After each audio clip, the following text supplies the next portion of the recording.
नमस्कार दोस्तों, welcome to my YouTube channel Pal Ranjit blog. दोस्तों, आज के समय में अमीर हर कोई बनना चाहता है। अपने अपनी सेविंग फाइनेंशियल प्लानिंग हर कोई कर रहा है, लेकिन क्या आप सही तरीके से अपनी फाइनेंशियल प्लानिंग कर रहे हैं जिससे कि आने वाले समय में आप अमीर बन सकते हैं? क्या आपने कोई गोल डिसाइड किया है कि मुझे इतने समय में मुझे ये चीज़ें मिलनी चाहिए?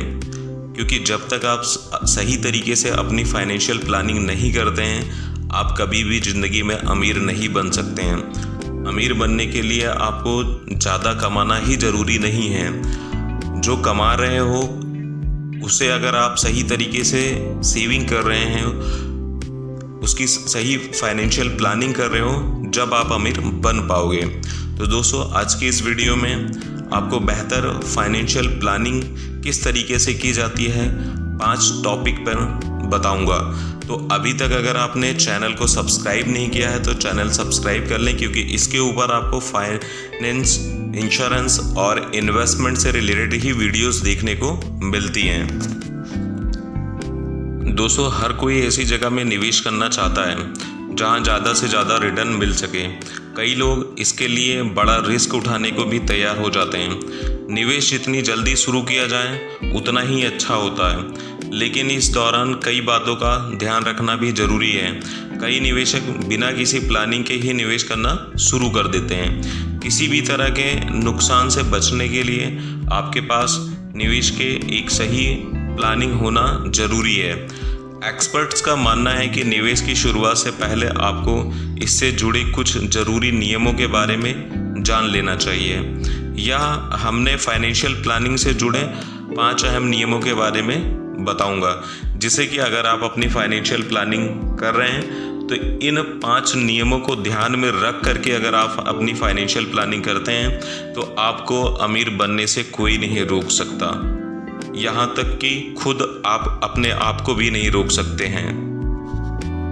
नंबर 1, खर्च करने से पहले तय करें कितनी करनी है बचत। आपको जिस दिन से आप कमाई शुरू करते हैं उसी दिन से अपनी सैलरी का एक हिस्सा बचत के रूप में अलग रखना चाहिए। इसके बाद बची हुई रकम से आप अपनी आय, अन्य जरूरी खर्चों की प्लानिंग कर सकते हैं। आप भले ही कम बचत करें, पर जितनी जल्दी हो सके बचत की शुरुआत कर दें। इसकी आदत डाल लें। इसका नियम है कि इनकम, सेविंग, फिर खर्च। यानी कि जो भी आपकी इनकम है उसमें से पहले आप अपनी सेविंग करें, उसके बाद जो बचता है उससे आप अपना खर्च चलाएं। अगर आपने अपने भविष्य के गोल डिसाइड कर लिए हैं तो यह पता लगाएं कि उसके लिए कितनी रकम की ज़रूरत होगी। इस ज़रूरत के हिसाब से ही रेगुलर बचत करते रहें। अक्सर लोग पहले खर्च करते हैं और जो बच जाता है उसे भविष्य के लिए जमा करते हैं। यह तरीका बिल्कुल भी सही नहीं है। पहले आप सेविंग करो, उसके बाद आप अपना खर्चा चलाओ। दोस्तों, कई बार होगा कि आप प्लानिंग तो कर लोगे, बचाना भी स्टार्ट कर दोगे, लेकिन हमें कितना सेविंग करना है जब तक ये नहीं मालूम पड़ेगा आपको, आप कैसे सेव करोगे? तो कितनी करें बचत? आपका अपनी सैलरी का एक हिस्सा बचत के रूप में अलग रख देना चाहिए। आप 5% की बचत से शुरुआत कर सकते हैं और समय के साथ इसे सैलरी के 25 या 30% तक बढ़ा सकते हैं। उम्र के साथ हमारे गोल्स अहम होते जाते हैं, इसलिए आपको अपनी बचत धीरे धीरे में बढ़ोतरी करनी चाहिए।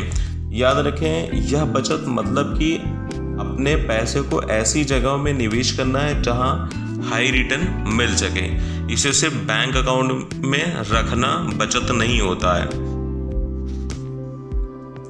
Number 3, emergency fund. निवेश शुरू करने से पहले ही सुनिश्चित कर लें कि आपके पास पर्याप्त इमरजेंसी फंड होना चाहिए। नियम के मुताबिक अगर आप अपना सेविंग अकाउंट हो गया या शॉर्ट टर्म या लिंक अकाउंट है जहां आप अपना इन्वेस्टमेंट स्टार्ट कर रहे हैं, तो आपके पास आने वाले 6 महीने के घर खर्चे और कुछ इमरजेंसी फंड इतना होना चाहिए, जिससे इन केस कभी आपके नौकरी चली जाती या कहीं मेडिकल इश्यूज खड़े होते हैं तो आपको 6 महीने तक ऐसी कोई प्रॉब्लम ना आए, उसके लिए आपके खर्च के अकॉर्डिंग इतना प्लान करके आपको 6 महीने का एक इमरजेंसी फंड रखना होगा। लाइफ कवर की भी परिवार की वित्तीय सुरक्षा के लिए बेहद जरूरी है। नियम के मुताबिक किसी के पास घर की कुल एनुअल इनकम का 10 से 15 गुना लाइफ कवर होना चाहिए, जिससे घर के कमाने वाले सदस्य की मृत्यु की स्थिति में परिवार के अन्य लोगों की लिविंग स्टैंडर्ड बनाए रखने में मदद मिलेगी। जब भी आप अपनी फाइनेंशियल प्लानिंग करें, उसके अंदर आपको अपने लाइफ कवर के लिए एक पॉलिसी ज़रूर पहले लेनी चाहिए, जिसके लिए कि आपको टर्म इंश्योरेंस कराना चाहिए। टर्म इंश्योरेंस के अंदर आपको कम अमाउंट में बड़ा एक रिस्क कवर मिल जाएगा, जिससे कि अगर इन केस आपकी कोई मृत्यु होती है तो भी आपका जो परिवार है उसके लाइफ स्टैंडर्ड जो खर्चे हैं वो मेंटेन होते रहें। रिटायरमेंट के लिए कितनी करें बचत? दोस्तों, इसका कोई निश्चित नियम नहीं है, लेकिन एक सामान्य नियम यह है कि किसी भी व्यक्ति को रिटायरमेंट के बाद एक अच्छी लाइफ के लिए अपनी एनुअल इनकम का 20 से 30 गुना बचत करना चाहिए।